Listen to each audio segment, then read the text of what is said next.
Muito boa noite. Abra sua Bíblia no livro de Gênesis, capítulo 5. Gênesis, capítulo 5. Gênesis, capítulo 5, versículo 18, diz assim: Jared viveu 162 anos e gerou a Enoque. Depois que gerou a Enoque, viveu Jared 800 anos e teve filhos e filhas. Todos os dias de Jared foram 962 anos e morreu. Enoque viveu 65 anos e gerou a Metusalém.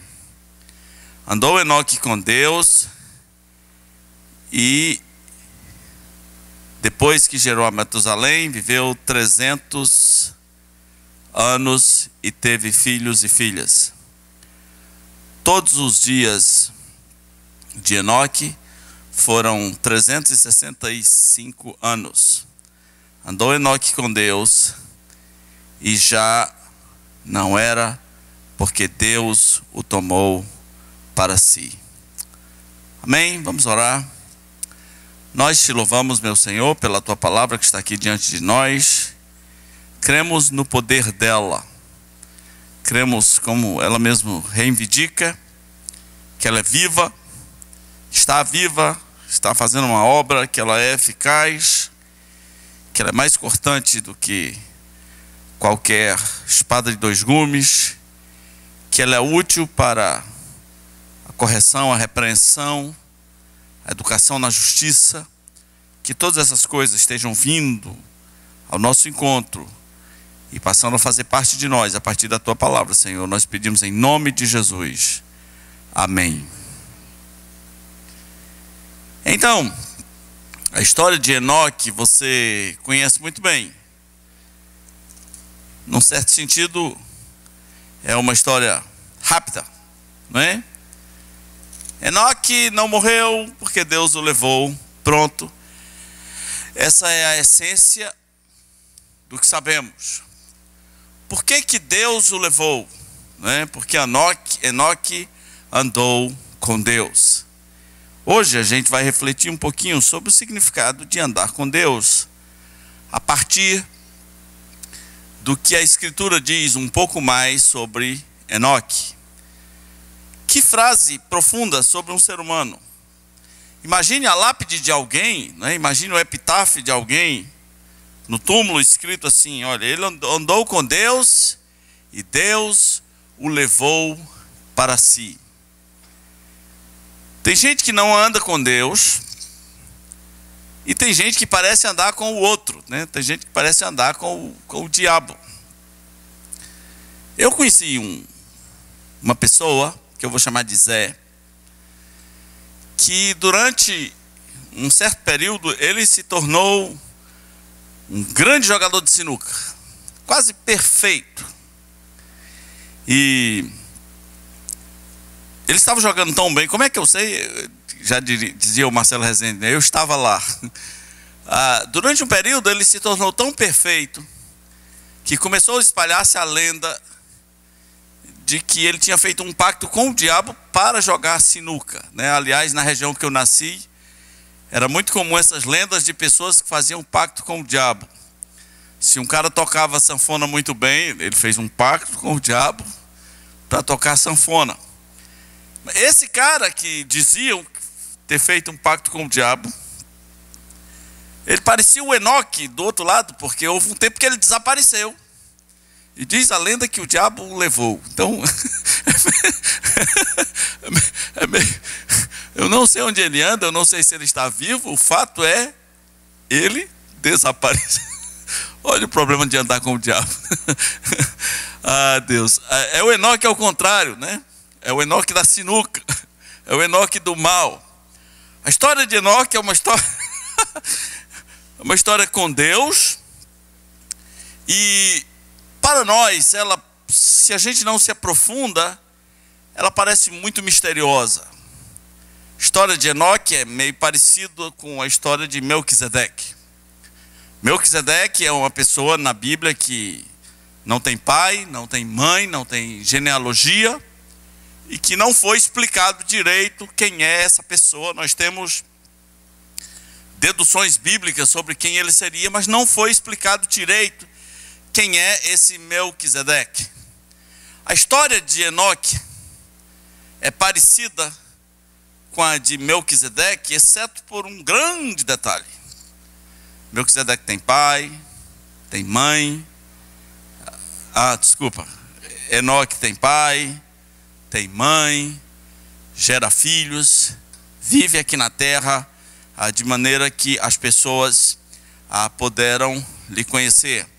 Quem era o pai de Enoque? Um homem chamado Jared, Gênesis capítulo 5, versículo 18.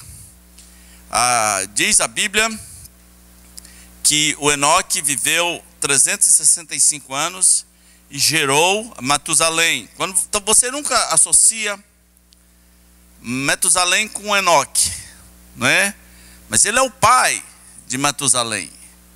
E ele é uma espécie de, acho que é bisavô, ou é avô de Noé, não é? É uma linha piedosa que vai surgindo na terra a partir de Sete. Ele nasceu 57 anos depois da morte de Adão, e ele foi levado, ele não morreu, 69 anos depois do nascimento de Noé. Aliás, ele influenciou Noé, tem que ter influenciado Noé. Diferentemente do que talvez você imagina, é possível que o nome Enoque fosse um nome comum, já naquela época. Nós encontramos a informação em Gênesis capítulo 4, 17, que havia um outro Enoque. E adivinha de quem ele era filho? Ele era filho de Caim. Caim teve um filho chamado Enoque. E Caim fundou uma cidade e deu a essa cidade o nome de seu filho, Enoque, em homenagem a seu filho. A Escritura, meus irmãos, nessa etapa, ela faz a gente pensar na humanidade em dois ramos. Um ramo vindo da descendência de Caim. É um ramo mau, é um ramo complicado, é um ramo que vai ser problemático. E um ramo a partir da descendência de Sete, de onde vem Enos, aquele rapaz que começou a invocar o nome do Senhor. Não havia o costume de chamar pelo Senhor, não havia o costume de invocar o nome do Senhor. Esse Enos começa isso. Então a gente tem essa linhagem, Sete, Enos, Enoque, Noé, são dois times. O problema é que o outro lado, ele vai se perverter muito. Ele vai se perverter bastante. Enoque, meus irmãos, ele é um contraste. Um contraste.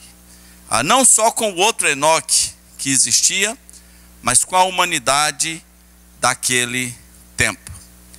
Tem 4 coisas que você precisa saber sobre Enoque, que são importantíssimos para que a gente entenda essa temática proposta pela Bíblia, que é andar com Deus. A primeira é que Enoque era um homem de fé. É isso que está dito em Hebreus capítulo 11, versículo 6. Olha lá nos heróis da fé, Enoque é um deles.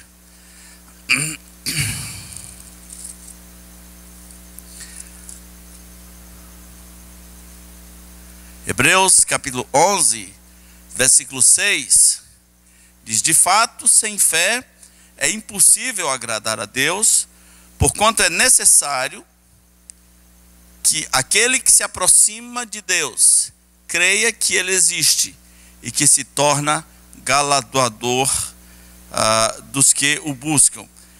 Mas antes, olha o que diz versículo 5: pela fé Enoque foi trasladado para não ver a morte, não foi achado porque Deus o trasladara, pois antes da sua trasladação obteve o testemunho de haver agradado a Deus.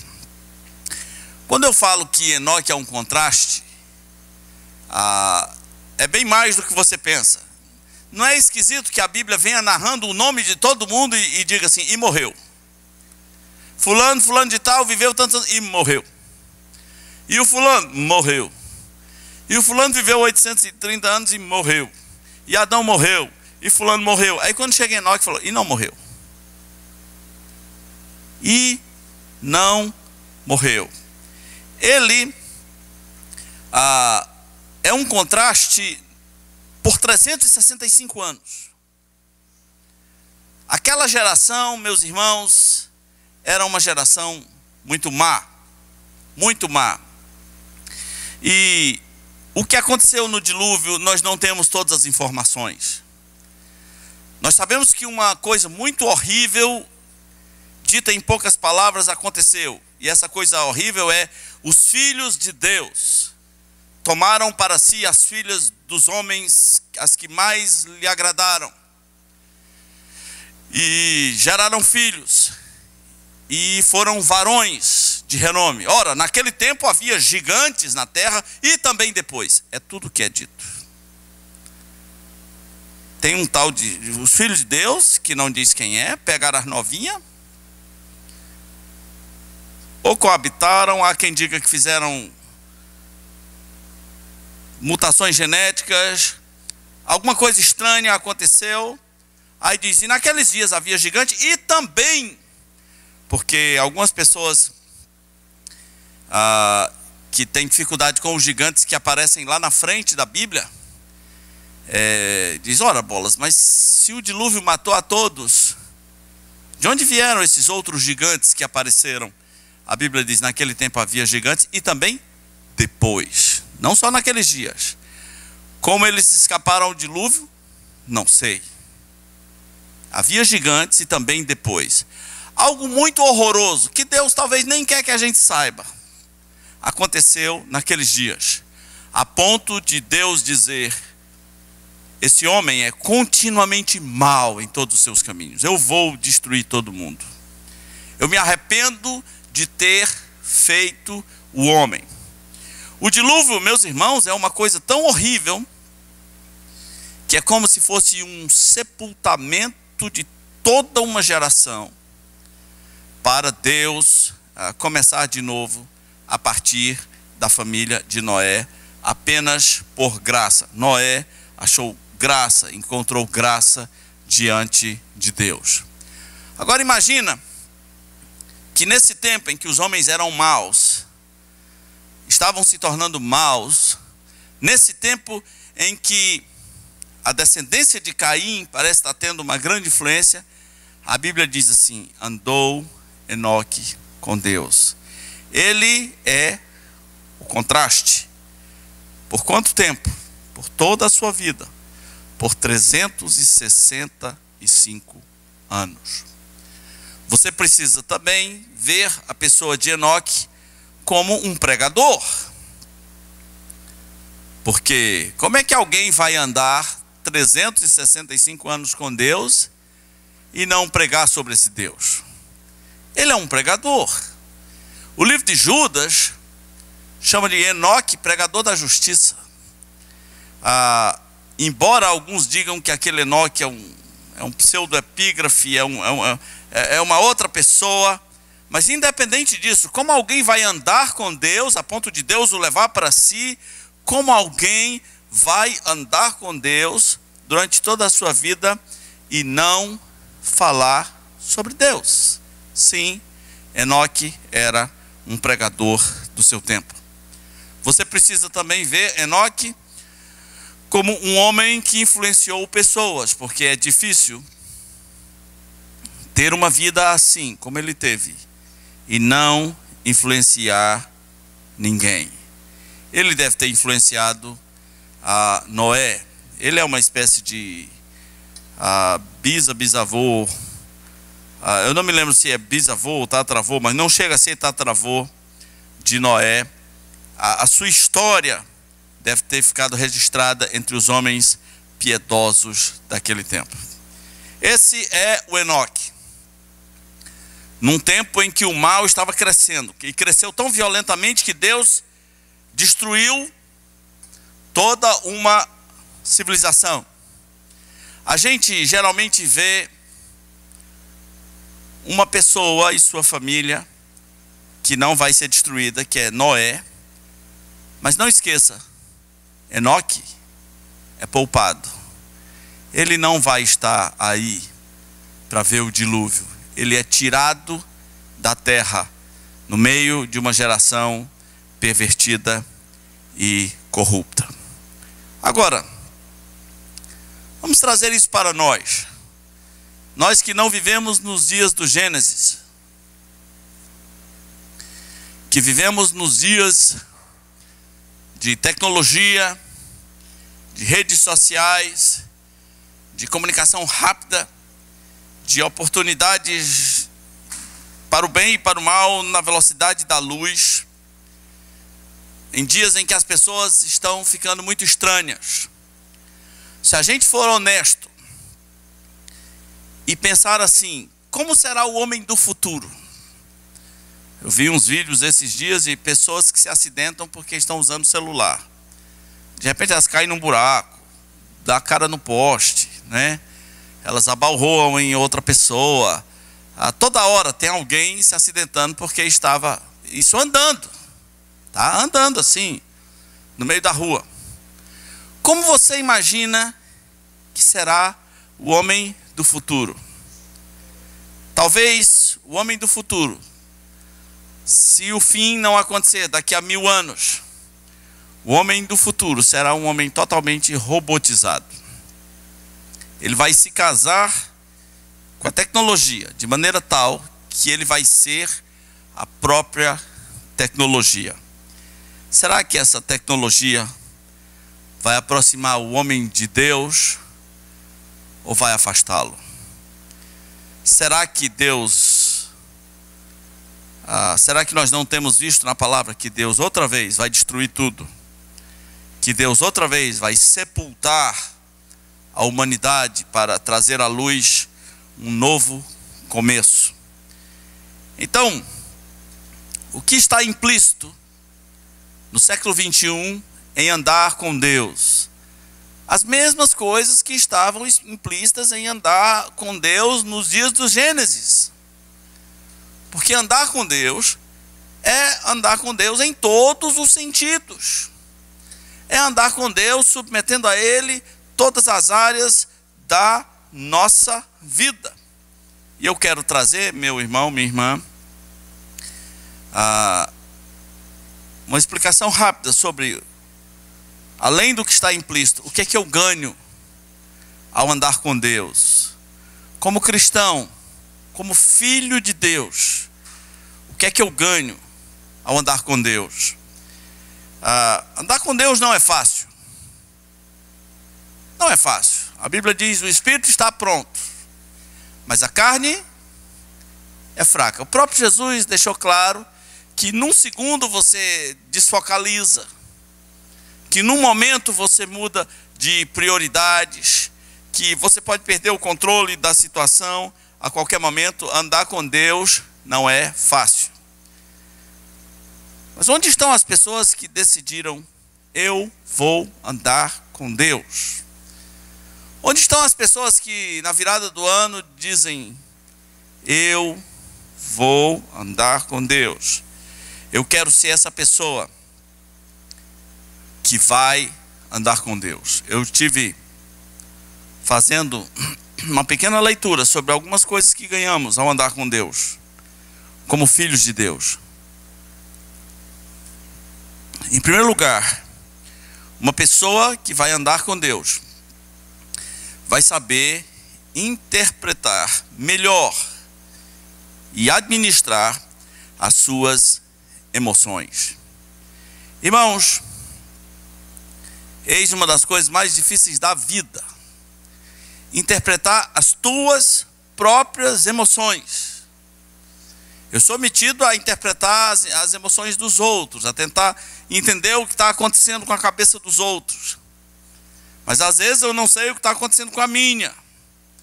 Então nós temos muita dificuldade de administrar as nossas próprias emoções.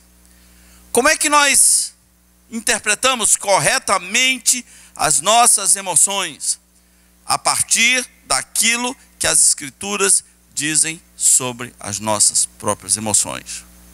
Eu tenho que submeter minhas emoções às Escrituras. Veja, eu não posso interpretá-las apenas a partir do contexto imediato. Como é que você interpreta seus ódios? Como é que você interpreta suas iras momentâneas? Como é que você interpreta a sua raiva, a raiva que você tem pelo homem mau? Como é que você interpreta os seus desejos urgentes de pena de morte para quem faz coisas erradas? Você precisa interpretar à luz da palavra de Deus. Nunca apenas à luz do contexto imediato. Nunca apenas à luz do contexto social. Nunca apenas à luz do contexto político. Mas você precisa interpretar suas emoções a partir das Escrituras. Não é engraçado que quando a Bíblia, às vezes, ela traz à tona uma emoção negativa de alguém, é como que ela quisesse que você soubesse a razão por trás daquela emoção negativa.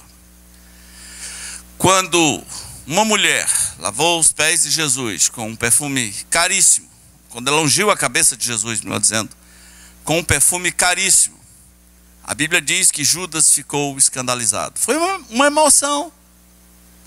E ele ficou escandalizado. E essa mesma Escritura diz: e ele ficou assim porque ele era ladrão e roubador. Agora, ele tinha uma falsa interpretação das suas emoções. Ele disse: olha, a gente podia pegar esse dinheiro e dar aos pobres. Isso é o externo. Mas a interpretação verdadeira diz: não, não era por causa dos pobres, é porque ele queria aquela grana. Você sabe interpretar as suas emoções. Você sabe interpretar por que você explode. Você sabe interpretar as suas invejas, aquela que você tem de outras pessoas. Você sabe interpretar a raiva do sucesso que você tem de outras pessoas. Você sabe interpretar as suas paixões, as suas tentações. Ande com Deus, submeta-se à palavra de Deus, e interprete-as e administre-as a partir das Escrituras. Eu não imagino Enoque um homem explosivo. Eu não imagino Enoque um homem invejoso. Eu não imagino ele uma pessoa cheia de ódio no coração. Não o imagino violento. Não o imagino devasso. E por quê? Porque a Bíblia diz: Enoque andava com Deus. Isso não quer dizer que ele fosse perfeito, mas havia uma distinção na sua vida. Mesmo que ele fosse sujeito a essas fraquezas, como Elias foi, mas certamente, de tanto andar com Deus, podia interpretar essas emoções a partir dos conceitos do próprio Deus. Número 2, uma pessoa que anda com Deus, ela vai ser mais sensível ao pecado. O pecado, meus irmãos, trabalha com atração, sempre. O pecado sempre vai trabalhar com atração. Paulo disse: o pecado me enganou e eu morri, não é? Como engana? Fala a nossa alma sobre uma suposta vantagem. O pecado é meio parecido com crack, não é? Quem ofereceu crack para alguém nunca foi sincero para ele e olhou nos olhos e falou assim: tu vai se ferrar, não é? Nunca. Você já viu o comercial de cigarro? Já viu? Não é bonito aqueles comerciais, né? Já viu o comercial de whisky? Nunca um comercial de whisky, o produtor da marca foi honesto para dizer: se você entrar nessa aqui, você vai se ferrar. O máximo que tem é assim: esse produto pode trazer uma saúde. Pronto, acabou-se. Você nem sabe direito o que é isso, está falando em línguas? né? Você nem sabe direito, e é ligeiro. Aquilo devia ser dito em câmera lenta. Este produto pode fazer mal à sua saúde, né? Porque ninguém quer que você saiba da verdade por trás daquilo tudo. Mas quem ofereceu crack para uma pessoa, falou de outras coisas. Falou de uma viagem, falou de prazer. Nos anos 70, as drogas que tentavam as pessoas eram a maconha, que algumas pessoas na minha cidade chamam de macunha, né? A heroína, LSD e cocaína. E quando alguém ofereceu LSD, oferecia uma viagem, né? Você vai viajar. Quem não gosta de viajar, né? A pessoa diz, eu gosto de viajar. Você ganha uma viagem? É isso. Mas ninguém contou o fim da viagem, né? Ninguém falava sobre o fim da viagem. O pecado é isso.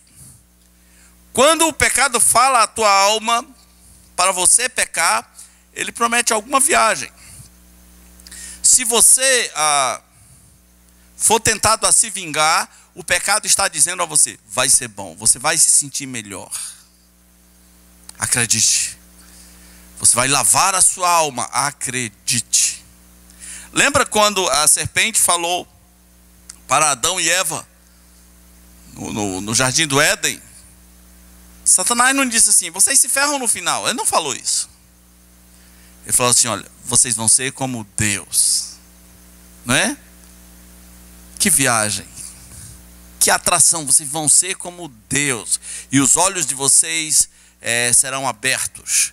E vocês vão ver claramente o bem e o mal. Vocês vão ser conhecedores do bem e do mal. Além de trabalhar com a linha de atração, o pecado também nos faz pensar que Deus quer o nosso mal. Você já assistiu O Advogado do Diabo? Quem já assistiu aquele filme? Levanta a mão aqui, assistiu O Advogado do Diabo?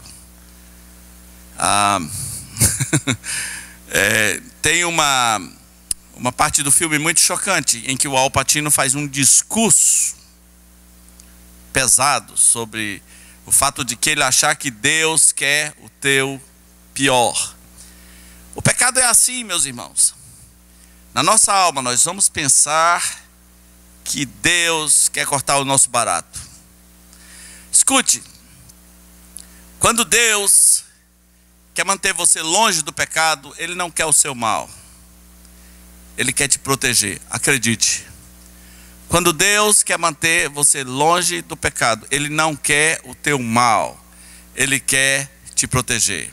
O pecado falando à tua alma não vai contar a verdade. Lembre do que Paulo disse, o pecado me enganou. O pecado apenas fala à nossa alma dizendo, vai ser bom. Você vai se sentir como Deus. Vai ser demais, vai ser incrível. Mas nunca diz assim, no final você se ferra, né? Não fala. Trabalha com atração. Mas quando uma pessoa anda com Deus, ele consegue ser mais sensível ao pecado. Ele consegue perceber os ardis do inimigo. Paulo disse, em nada disponhais no tocante à carne, com relação às suas paixões e às suas concupiscências. Perceba as armadilhas, perceba os detalhes, perceba os perigos. Paulo chegou a ponto de dizer aos coríntios, nós não ignoramos os ardis do diabo, as pequenas armadilhas. Andando com Deus, nós vamos ser mais sensíveis ao pecado. Nós vamos entender pecado com um cheiro de pecado, não apenas para os outros, mas também para nós.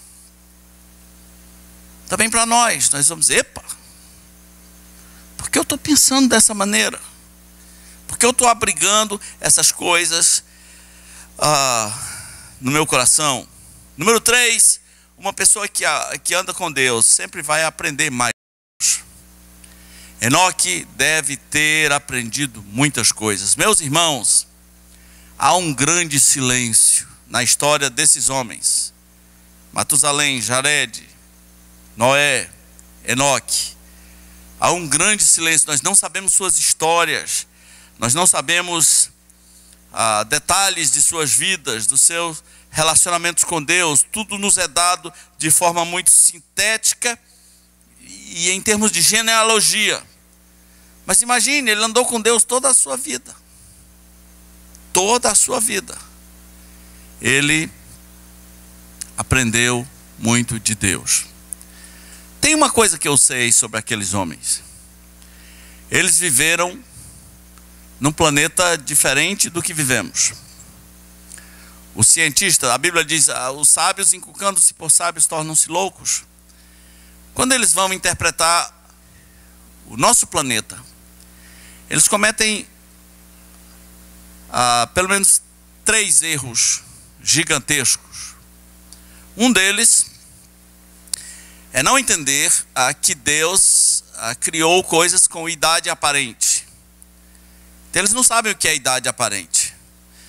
Que aparência tinha Adão quando foi criado? De adulto ou de criança? De adulto, né? Que aparência tinha o sol quando Deus o criou? Um sol velho ou um sol novo? Um sol adulto, né? Mas era novo ou era velho?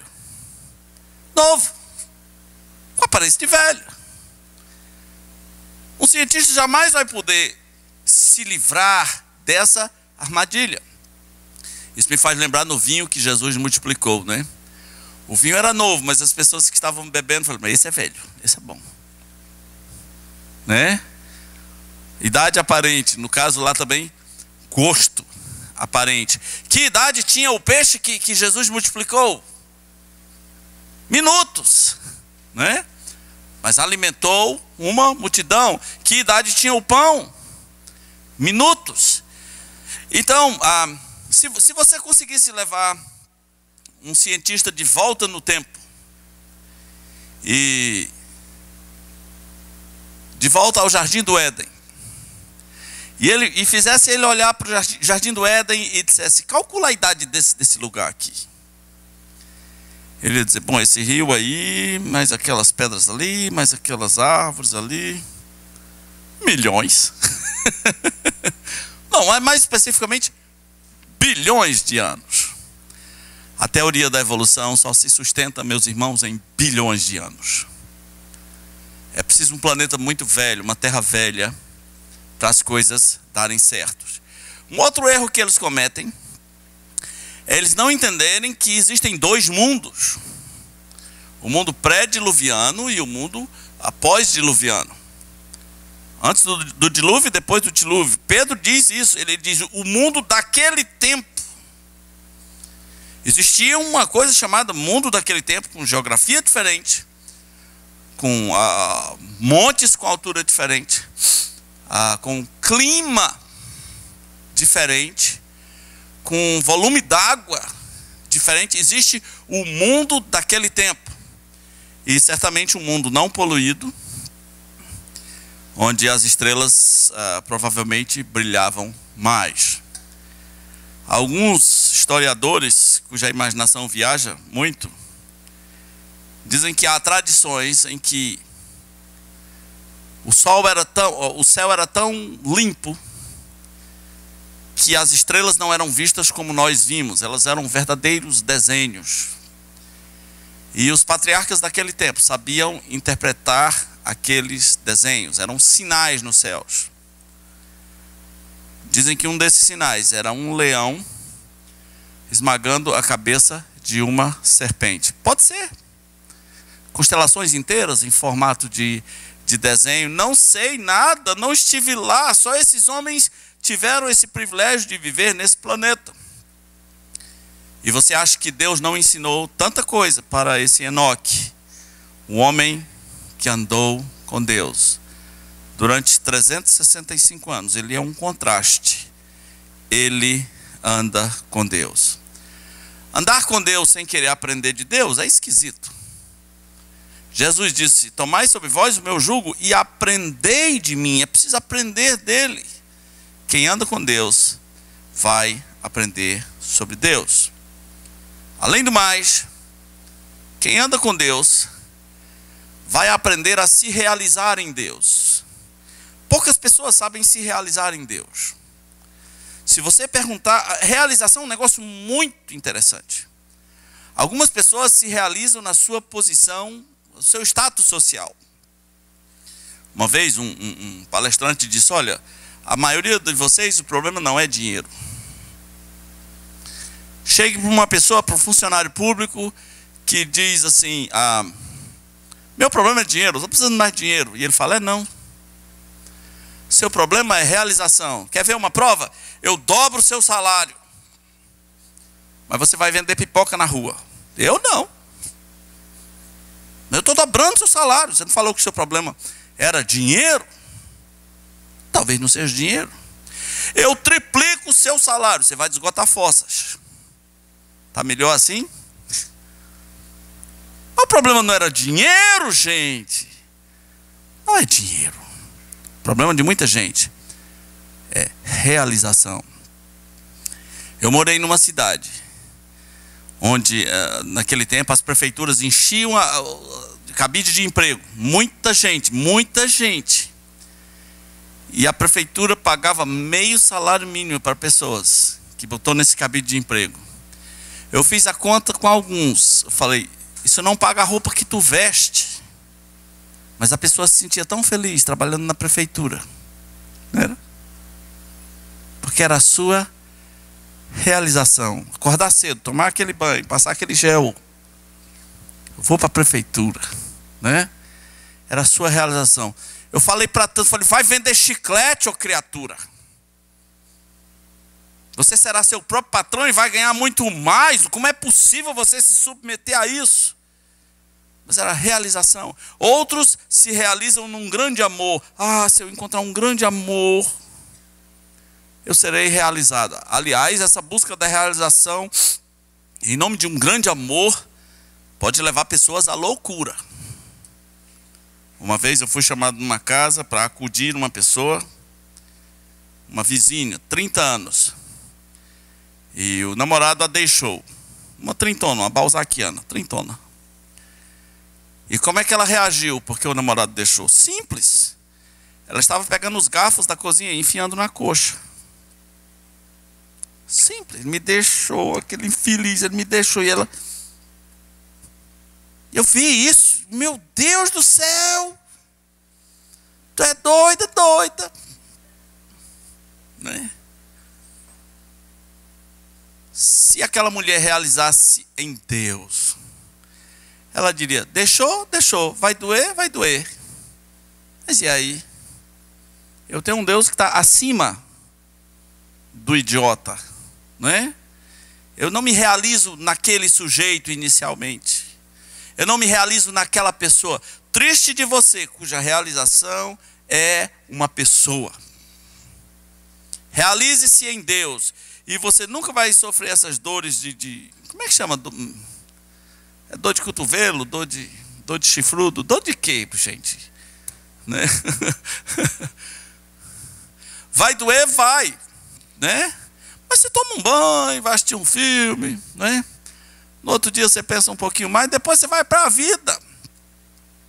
Porque a outra pessoa não era a sua realização, era uma pessoa.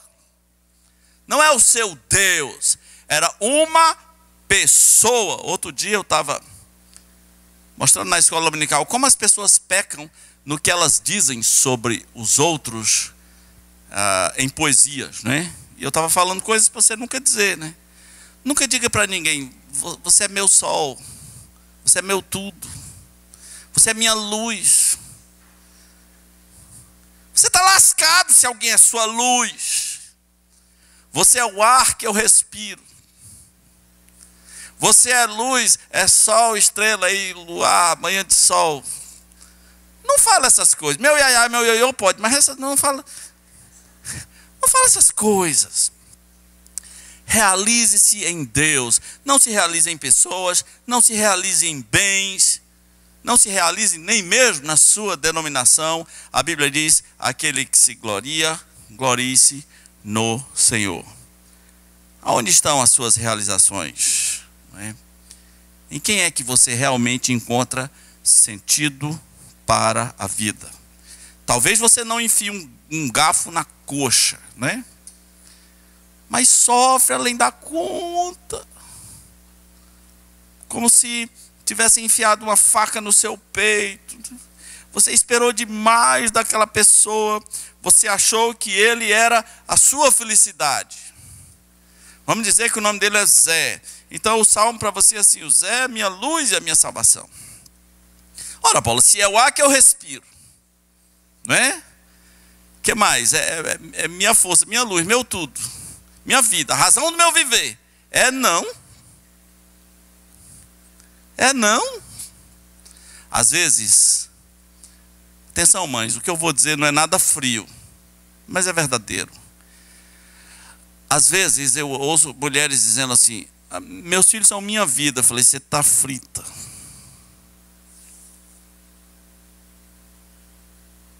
Se seu filho é sua vida, você está mal. Porque se ele morrer, acabou a sua vida. E ele pode morrer, sim ou não? Sim ou não? Eles são morríveis. Né? São enterráveis. Se seu filho é sua vida, morreu, acabou. E acredite, em algumas pessoas isso se cumpriu. O filho morreu e a pessoa virou o Walking Dead lá. Virou o zumbizão pro resto da vida, não tem mais vida. Quando Deus for a sua vida, perder um filho vai doer muito. Talvez possa doer por anos. Mas você precisa de uma vida maior do que aquilo que você acha que é a sua vida. Pessoas que andam com Deus aprendem a se realizar em Deus. E por último, pessoas que andam com Deus amam pessoas. Por quê? Porque Deus é amor. Se você andar com Deus, você vai amar pessoas. Aquele que não ama, não conhece a Deus, porque Deus é amor. Quem sabe onde fica na Bíblia? 1 João. 1 João só tem 5 capítulos, arrisca aí um. Não. Hã? 1 João 4, quanto? 8, muito bem, que bom, né? 1 João 4, 8. Aquele que não ama, não conhece a Deus, porque Deus é amor. Ande com Deus, e você vai aprender a amar pessoas. Estamos numa época em que, a época dos haters, é uma palavra nova, que surgiu na internet. Hater quer dizer aquele que odeia, né? Aí o povo vai tudo para a internet odiar, porque são haters, né? Vão falar mal, vão esculhambar, e etc, etc. Estamos numa época em que o ódio está sendo cultivado. Mas quando nós andamos com Deus, nem de longe somos um hater. Jesus não era um hater. Jesus era alguém que amava pessoas, né? Sobre os seus discípulos, a Bíblia diz: ele os amou até o fim. Ande com Deus e você vai aprender a amar pessoas. Amém? Nosso Deus, muito obrigado pelo exemplo de Enoque, que andou com o Senhor no meio de uma geração pervertida e corrupta, e ele andou com o Senhor. Ele foi um contraste, ele andou por fé, e ele aprendeu a esperar no Senhor, e ele pregou a palavra do Senhor, e ele aprendeu que o Senhor tinha recompensas bem melhores para ele do que as recompensas desse mundo. Ajuda-nos a ver isso e a querer andar com o Senhor, nada mais, nada menos, apenas andar com o Senhor. Pedimos em nome de Jesus. Amém.